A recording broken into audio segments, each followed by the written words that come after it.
Wala raw balak dumalo sa ika-4 na State of the Nation address ni Pangulong Ferdinand Marcos Jr. si Vice President Sara Duterte. Sabi kasi ng ikalawang Pangulo, mas gugustuhin itong bumisita sa mga Pinoy sa South Korea kaysa dumalo sa SONA ng Pangulo. May report si AJ Galila.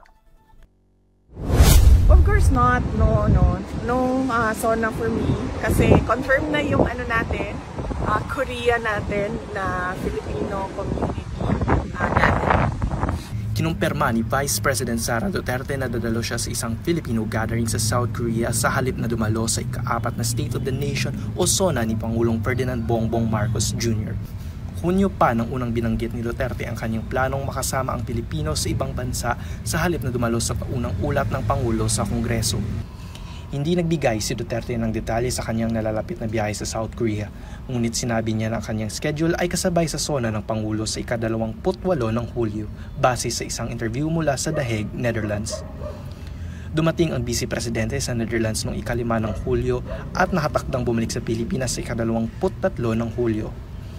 Ayon sa Batang Duterte, bumalik siya sa Netherlands para sulitin ang nalalabing araw ng pagdalaw na ipinakaloob para sa kanyang ama na si dating Pangulong Rodrigo Duterte na nakakulong sa The Hague.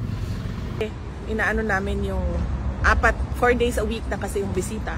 So, minamaximize namin yung grant ng detention unit na 4 times a week pwede bisita. Matapos ang kanyang pananatili sa The Hague upang bisitahin ang kanyang ama, bibisita din si Hanelet Avicencia, ang asawa nitong si Duterte sa detensyon ng International Criminal Court. Samantala, kinumpirma ng Vice Presidente na pumayat ang dating Pangulo ng Pilipinas habang ito'y nakakulong.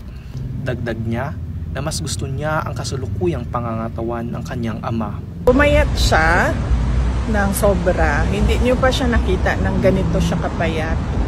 Ganito siguro siya kapayat nung binata pa siya. So, laki ng pinayat niya. Ito na ang ika-3 biyahe ng VP sa The Hague ngayong taon. Una siya naglakbay sa base country ng ICC ngayong Marso, ilang sandali matapos ang pag-aresto sa kanyang ama at paglipat nito sa ICC. Samantala, ito na ang pangalawang beses na hindi dadalo ang Vice Presidente sa SONA ni Pangulong Ferdinand Bongbong Marcos. Matatandaan sa una niyang idinahilan ang pagiging designated survivor noong 2024 SONA. Para sa EuroTV News, AJ Galila, sumasaludo sa bawat Pilipino.